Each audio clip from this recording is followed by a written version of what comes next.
और तब कियुकी का डैड अकाजा को कहता है कि क्या तुम मेरे डोजो को संभाल लोगे और साथ ही मेरी बेटी से भी शादी कर लोगे। लेकिन अकाजा को अपने फादर की बात याद आती है कि वो नहीं चाहते थे कि मैं कोई बुरी जिंदगी जीऊं, और वो शादी के लिए हाँ कर देता है। और ये गुड न्यूज देने अकाजा जाता है अपने बाप की कब्र पे। लेकिन जब वो वापस आता है तो उसको कोई बताता है कि कियुकी और तुम्हारे मास्टर दोनों मर चुके हैं, क्योंकि पास के डोजो वालों ने तुम्हारे कुएं में पॉइजन मिला दिया था, जिसको पी के वो दोनों मर गए हैं। अकाजा गुस्से और दर्द से पागल हो जाता है और फिर हमारे सामने एक ऐसा केस आता है जो सिर्फ उस गांव के मजिस्ट्रेट ऑफिस के अंदर ही दर्ज था, और उसके अलावा हर एक जगह से उस हादसे को मिटा दिया गया है। एक 18 साल का लड़का अकाजा केंजुकी डोजो के अंदर घुसता है और उस डोजो के अंदर ट्रेनिंग करने वाले 67 लोगों को बिना किसी हथियार के सिर्फ अपने हाथों से मारता है। वो इतना ज्यादा गुस्से से पागल हो चुका था कि 67 बंदे जिनके हाथों में हथियार थे, उसने किसी दरिंदे की तरह उनको सिर्फ अपने हाथों से मार मार के कत्ल कर दिया। वो सिर्फ अपने हाथों से लोगों की पसलियां तोड़ रहा था, उनके स्कल्स को पूरी तरह से डैमेज कर रहा था। बाद में जब वहां पे 67 लोगों की लाशें मिली तो लोगों को 67 लोगों के अलग अलग टुकड़े वहां पे पड़े हुए मिले। किसी का उसने हाथ उखाड़ दिया, किसी की गर्दन उखाड़ दी। 67 लाशें मिली जिनके टुकड़े टुकड़े हो चुके थे।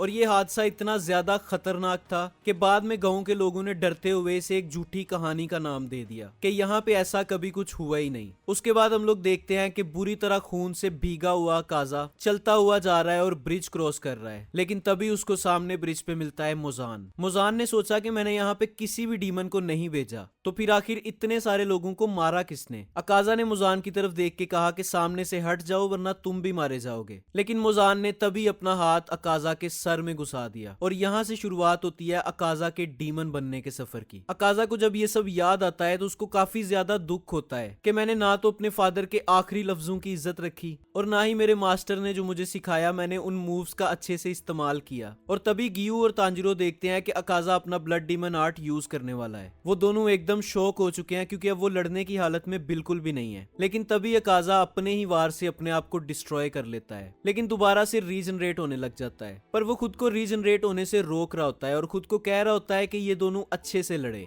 इन्होंने मुझे फाइट करके हराया है और अब मुझे अपनी हार माननी है। और तभी हम लोग देखते हैं कि अकाजा डिस्ट्रॉय होना शुरू हो जाता है। लेकिन अगले ही सीन में हमें दिखता है कि कियुकी ने अकाजा को गले से लगाया होता है और अकाजा के साथ कियुकी भी हेल में चली जाती है। तो भाई अब आप कमेंट सेक्शन में बताओ कि अकाजा विलन था या हीरो। मैं तो कहूंगा भाई जो भी था बहुत खतरनाक और डेंजरस आदमी था। और अगर उस दिन ये डीमन बनने की बजाय डीमन स्लेयर बन जाता, बस ये बात एक बार सोचो कि अगर अकाजा डीमन स्लेयर बन जाता तो डीमन अकाजा के नाम से कितना कांपते। और ये भी पॉसिबल था कि मुजान भी उसके नाम से कांपता।